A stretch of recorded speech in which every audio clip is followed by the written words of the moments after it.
The president has probably tweeted 100 times that CNN is fake, the New York Times is failing, the Washington Post makes up things. None of that is true. The goal for all of us is to think about how can we reach people with this critical message that there is a real threat to journalism being waged here. A threat to journalism being waged there. Are the president's tweet a threat to journalism or simply a way for him to get around the fake news, as he's characterized it, which he feels is being reported? Here to analyze is the founder of Bold, Carrie Sheffield. Good morning to you. Hey, good morning. Good to be here. Okay, Bold Global, I should point out.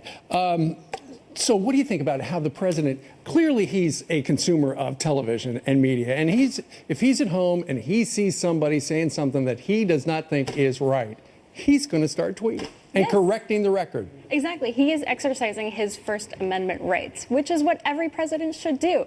The difference now is that he has a vast social media empire to go around the mainstream media that is neglecting their duty to represent the public, to be in the public interest. And so this, conspiracy theory coming from the mainstream media, they don't like feeling like they're not needed. But the reality is they have failed in their job. They have failed to represent half of the country. Like, I'm from the quote-unquote flyover states. Me too. And the mainstream media does not represent where I'm from, and they don't realize it. Well, for instance, when it comes to Russia and collusion, so the mainstream media is talking about that. Then Trump tweets out, James Clapper and others stated that there is no evidence President of the United States colluded with Russia. This story is fake news, and everyone knows it, just like that. And here is Mr. Clapper. Watch this.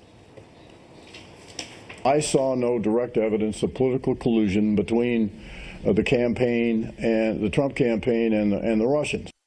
While the mainstream media is saying there's collusion, the president tweets out there is no collusion. And remember, James Clapper said the same thing. Boom, boom, boom. Absolutely. Yeah, no, they've got an agenda. They have a preconceived notion of what the story should be rather than reality. That's why the president calls them fake news. It's the same thing with health care. All the mainstream media said, there's no way the House is going to pass a health care bill. And President Trump says they're going to pass one. And guess what happened? They passed one. Same thing with the travel ban. President Trump said, you know what? There is legal precedence. There is legal ground for what I am doing. Mainstream media says no. Guess what happens? Supreme Court allows the travel ban to go into effect. I think it was last week, President Trump referred to himself as like the modern kind of president when it comes to technology and stuff like that. Because when you think about it, if a White House historically has gotten a message they need to correct, they say, hey, Ari Fleischer or Dana Perino or whoever the press secretary is, go out there and fix it. But instead, he just does it himself. He can just do that. And that is the magic of Twitter. Yes, he's much more efficient. I respect that. He cuts out the middleman. And you know what? In some ways, he's not that modern. I actually think in some ways he's very much like Winston Churchill. Really? Winston Churchill came from a very wealthy family. Winston Churchill did not have a perfect life. He colored outside the lines in a lot of ways. He had a very salty tongue. It took me a while to get used to President Trump's salty tongue. And Winston Churchill gave all kinds of insults. They're legendary. I think we should have a side-by-side of Winston Churchill's insults and Donald Trump's tweets. We'd see a lot of similarities. Interesting stuff. All right. Carrie, thank you very much for your point of view on this Monday morning. Thanks. Great to be here. What do you think about that? Email us.